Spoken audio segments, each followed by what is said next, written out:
Friends, welcome back to my new blog. ये जो video आप देख रहे हैं ये है लखवाड़ गांव में शूट की हुई।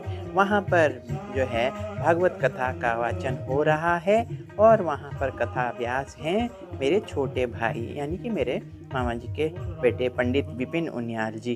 तो उनके द्वारा वहाँ पर भागवत कथा का वाचन हो रहा है। तो उसी उपलक्ष्य में हम लोग भी गांव गए हैं। तो आप देख रहे हैं कितना विशाल जनसमूह वहाँ पर जो है एकत्रित हो रखा है और वहाँ पर कथा का आनंद ले रहे हैं। तो आप देखिए, आप भी सब एंजॉय कीजिए। और भागवत कथा वाचन जो है जिस व्यक्ति के कानों में पड़ता है उसकी ध्वनि, तो वो भी अपने आप में एक बहुत पुण्य का काम होता है। तो आप सब भी एंजॉय कीजिए। धन्यवाद। तो मैं आपकी जानकारी के लिए बता दूं कि लखवाड़ गांव जो है विकास नगर कालसी से लगभग 70-75 किलोमीटर की दूरी पे पहाड़ों पे बसा हुआ है और बहुत ही खूबसूरत गांव है। वहां का मासू देवता मंदिर जो है बहुत फेमस है। आप देख रहे हैं पीछे शिव जी भगवान की जो है इतनी बड़ी प्रतिमा बनी हुई है। तो ये मंदिर के बगल में ही है। इसी ब्लॉग में मैं आपको आगे चलकर मंदिर के भी दर्शन करवाऊंगी। तो चलिए कथा वाचन सुनते हैं पंडित जी का। धन्यवाद। बड़े बड़े सुरेश्वर, बड़े बड़े देवता, इंद्रादि देवता भगवान के दर्शन के लिए लाइन में लगे हैं, लेकिन दर्शन नहीं मिल पाते हैं। और ब्रज में क्या है, वृंदावन में क्या है, ताही अहीर की छोर हरिया छचिया बर छाछ पे नाच नचावे। और वृंदावन में क्या है कि गोपियां गोविंद से कहती है कि गोविंद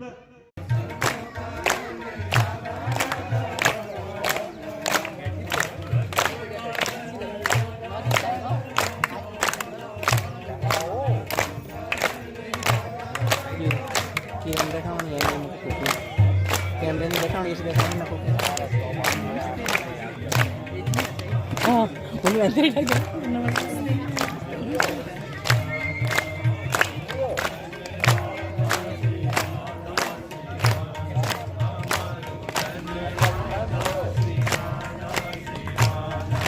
दैत दृश्यताम, हे दयालु, हे भगवान, हे गोविंद, हे प्यारे, अब तो दर्शन दो। और गोपियां कहती है कि हमें मालूम है कि तुम छुप छुप करके हमें देख रहे हो। और इतने में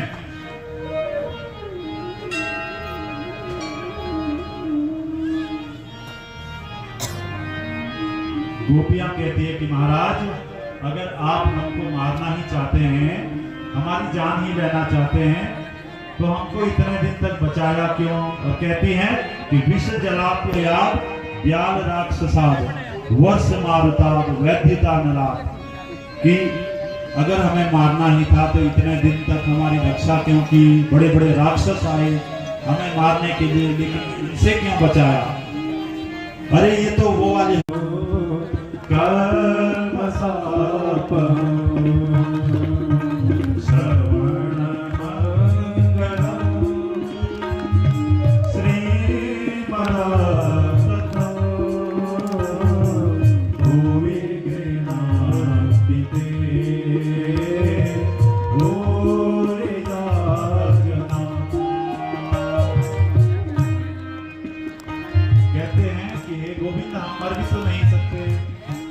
पूछा किसी ने क्यों नहीं मर सकते भाई? कि हमने आपके कथामृत जो पान कर लिया है। और कहती हैं कि तव कथामृतम तप्त जीवनम, इस जीव के समस्त ताप, दैहिक और भौतिक ताप वो हरने वाली आपकी कथामृत है। इसीलिए गोविंद आप तो मर भी नहीं सकते। तप्त जीवनम तप्ता नाम, ये जो जीवन का तप ताप है इसको हरने का केवल एक ही उपाय है और वो है गोविंद की कथा। बोलो राधे राधे। अब इस प्रकार से गोपियां गोपी गीत के माध्यम से बड़ा सुंदर वर्णन किया। और अब गोपियां ने सब एक स्वर में रोना प्रारंभ कर दिया किशोरी जी के साथ। रुरुदम सुस्वरम राजन कृष्ण दर्शन लालसा। और किस में भगवान के दर्शन के लिए रो रही है। देखिए भैया, जीवन में धन के लिए रोने वाले, पुत्र के लिए रोने वाले, स्त्री के लिए रोने वाले बहुत देखे होंगे, लेकिन भगवान के लिए रोने वाले बिरले ही कोई मिलते हैं। गोपियां भगवान के लिए एक कंठ से रोना प्रारंभ कर दिया। और जैसे ही भगवान ने गोपियों को रोते हुए देखा तो उसी समय भगवान प्रकट हो गए। तासा महावीर बुच्छोरी स्मयमान मुखाम्बुज पीतांबरधर सद्वी साक्षात् मन्मथ मन्मथ।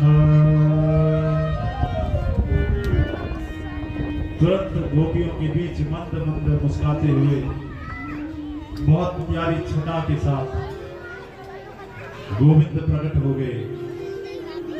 और आज मोहन इतने प्यारे लग रहे हैं कि साक्षात कामदेव को भी मोह ले। आज साक्षात मदन मोहन प्रकट हुए। बोल मदन मोहन भगवान के। और सभी गोपियों ने गोविंद को घेर लिया।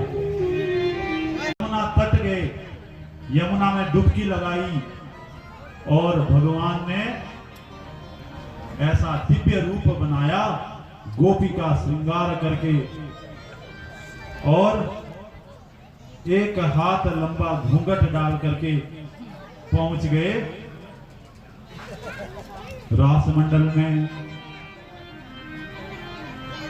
अब देखिए, भोलेनाथ जी हमारे नृत्य में बड़े प्रवीण हैं और इनके तो डमरू से महाराज व्याकरण प्रकट हो जाता है। एक बार सनकादियों के कल्याण के लिए भगवान भोलेनाथ ने 14 बार डमरू बजाया। नृता बसाने नटराज राज ननाद ढक्का नव पंचवार उधर्त काम सनकादि सिद्धांत एतद्विमर्शे शिव सूत्र जाल। भगवान ने 14 बार डमरू बजाया, लेकिन पाणिनि मुनि जी को उस 14 डमरू की आवाज में व्याकरण के 14 सूत्र सुनाई दिए, और जो माहेश्वर सूत्र करके और उससे पूरा संस्कृत का व्याकरण तैयार हुआ। तो हमारे तो भगवान भी ऐसे हैं जिनके डमरू से भी व्याकरण प्रकट हो जाता है। तो भोलेनाथ श्रृंगार करके मंडल में और काम को भस्म करने वाले कामारी शिव जहां गोपी बन करके स्वयं ठुमका लगा रहे हो, उस रास मंडल में काम का कभी प्रवेश नहीं हो सकता। अन्यथा कुछ लोग अज्ञातवश इस रास लीला को अनाप शनाप कह बैठते हैं। श्रीमद् भागवत पुराण अगर भगवान का विग्रह है, मैंने पहले भी कहा, तो 10वां स्कंद भगवान का हृदय है, और यह रास पंचाध्यायी भगवान के पंच प्राण ही है। बोल श्रीमद् भागवत महापुराण की जय। तो दोस्तों, भागवत कथा का रसास्वादन करते करते बहुत ही अच्छा लग रहा है मुझे तो, और मन प्रफुल्लित हो रहा है। जो नॉलेज बढ़ रही है वो अलग से, और धार्मिक ज्ञान की प्राप्ति जो हो रही है वो तो उसका तो कोई जवाब ही नहीं है। तो इसमें से कई स्त्रियां ऐसी होती है जो यहाँ पर आई हुई है ना, कथा का श्रवण कर रही है, तो कई ऐसी हैं कि वो फिर नाचने लगती है, मतलब एक तरह से, मतलब वो ना एकदम जो भाव विभोर हो जाती हैं और अपना नाच शुरू कर देती हैं उसी वश में हो करके, और पूरा जो है कान्हा के, राधा के को याद करते हुए उनका जो है उस तरह का नाच शुरू हो जाता है। तो आनंद लेते रहिए कथा का। और क्योंकि भागवत कथा जैसा कि आपको मैंने बोला भी था कि अगर हम श्रवण भी करते हैं ना उसका, तो भी हमें पता नहीं कितने पुण्य मिलते हैं। तो इस तरह से चलिए हम लोग भी सुनते रहते हैं और कथा का आनंद लेते रहते हैं, अपने कानों को तृप्त करते हैं। चलिए कथा सुनते हैं। और हाँ दोस्तों, ये तो मैं कहना भूल ही गई थी, जितनी भी स्त्रियाँ ये यहाँ पर कथा का श्रवण कर रही हैं ना, उसमें से कुछ मतलब काफ़ी दूर दूर गाँव से आई हुई थी। और मतलब उनकी भक्ति देखिए आप, कम से कम मतलब जो है 10-12 किलोमीटर दूर से आई हुई थी और आकर के कथा का आनंद उठा रही हैं। तो चलिए सुनते हैं इनके साथ हम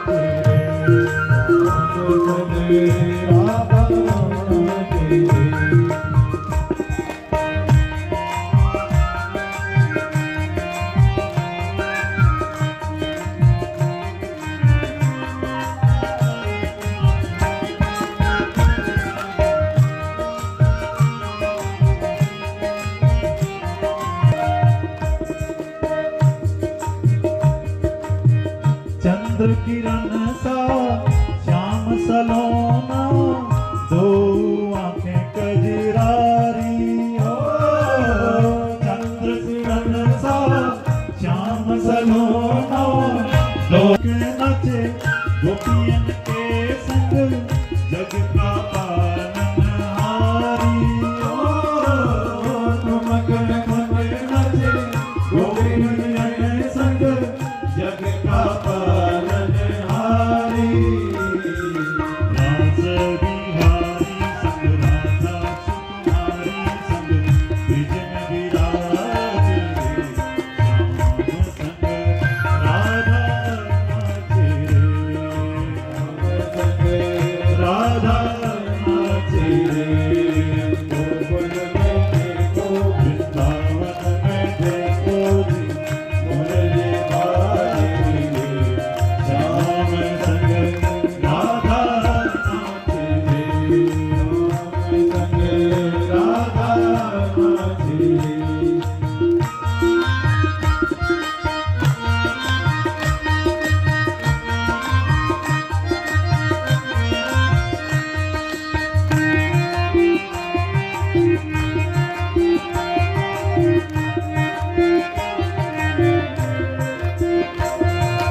सूरज नाचे चंदा नाचे, नाचे तारा संग।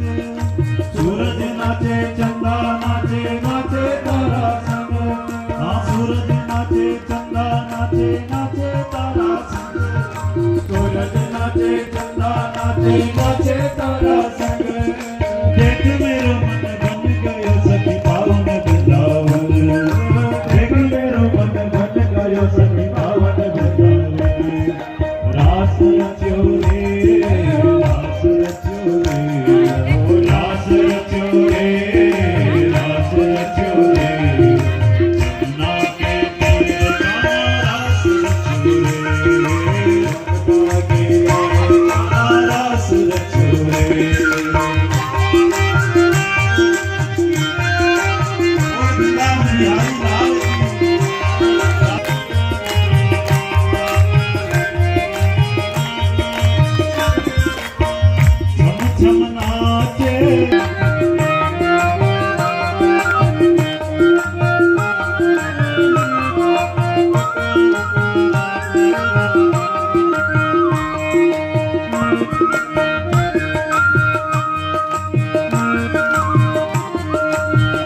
यमुना तट पर बंसी बट पर कान्हा रास रचाए।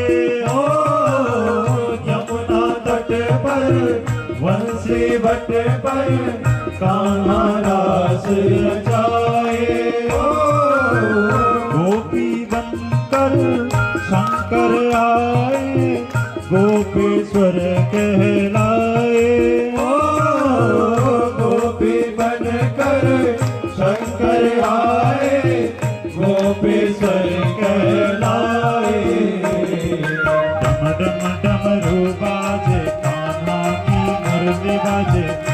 जग नाचे श्याम संग राधा नाचे श्याम संग राधा नाचे गोकुल में देखो वृंदावन में देखो रे मुरली गाए श्याम संग राधा नाचे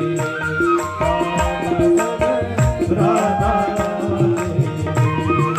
रास रचो रे रास रचो रे रास रचो रे रास रचो रे यमुना किनारे कान्हा रास रचो रे यमुना किनारे कान्हा रास रचो रे रास रचो रे रास रचो रे रास रचो रे रास रचो रे यमुना किनारे कान्हा रास रचो रे यमुना किनारे कान्हा रास रचो रे यमुना किनारे कान्हा रास रचो रे यमुना किनारे कान्हा रास रचो रे।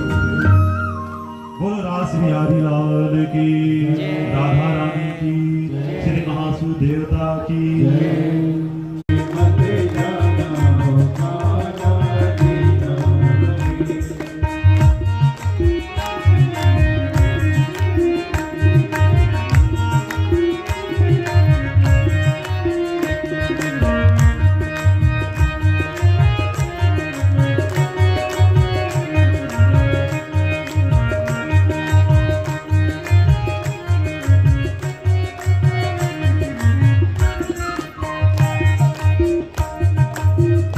मथुरा नगर में ऊंची हवेली मथुरा नगर में ऊंची हवेली मथुरा नगर में ऊंची हवेली मथुरा नगर में ऊंची हवेली महलों में मत खो जाना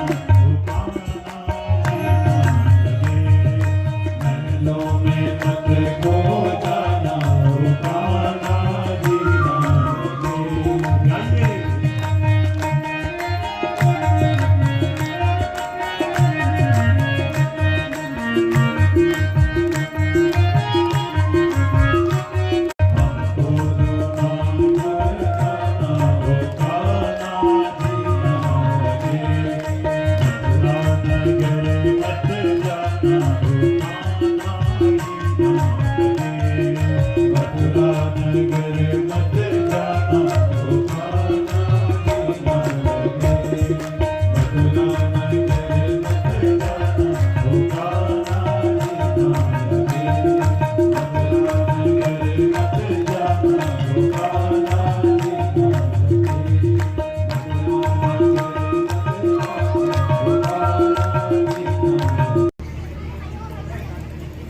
और श्रीमती बूढ़ी तोमर जी, धर्मपत्नी श्रीमान सुखपाल सिंह तोमर जी ग्राम लोहारी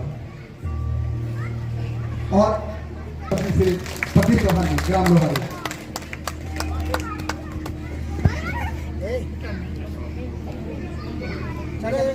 हमारे सरतली से आई हुई हमारी जो माताएं हैं, बहनें हैं, आपसे भी अनुरोध है कि आप भी मंच पर आकर के व्यास जी महाराज से आशीर्वाद ग्रहण करने का कष्ट है।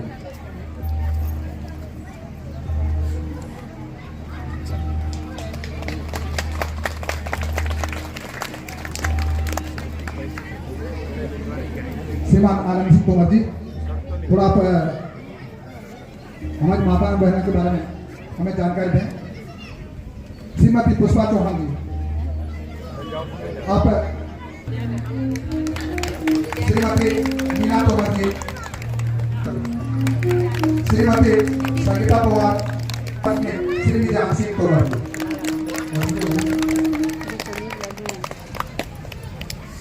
श्रीमती बिंद्रा पवार जी, धर्मपत्नी श्री रमेश सिंह पवार जी। अभी जो आप पुरुष लोग हैं, आप थोड़ा इंतजार करना पड़ेगा।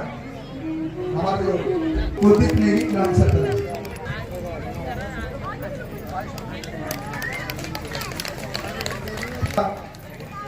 वनिता पुआ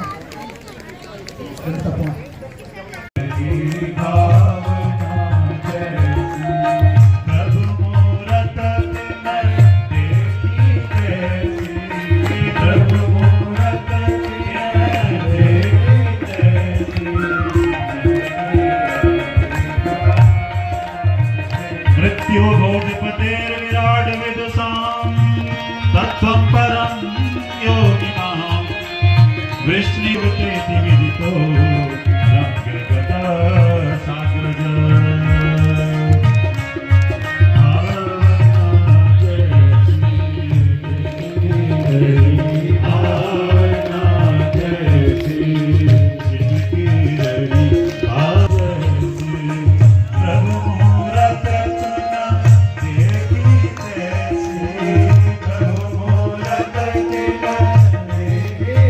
सुखदेव जी महाराज वर्णन कर रहे हैं, पहलवानों को वज्र के समान दिख रहे हैं, तो देवियों को कामदेव के समान भगवान दिख रहे हैं, और संतों को परम लक्ष्य के रूप में दिख रहे हैं। वहीं कंस को यमराज की तरह दिख रहे हैं।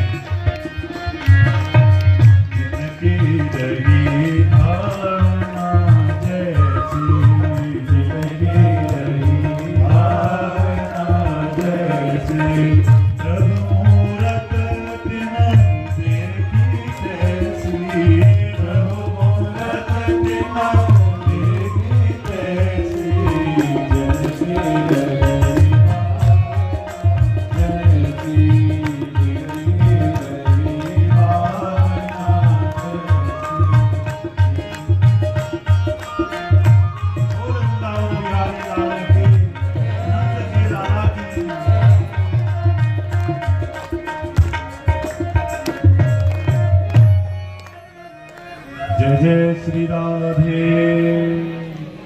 तो फ्रेंड्स, आपको वीडियो कैसी लगी आप प्लीज़ कमेंट बॉक्स में बताइएगा। इसी के साथ ही मैं वीडियो यहीं एंड करती हूँ। पसंद आई हो तो लाइक शेयर कमेंट करना। धन्यवाद।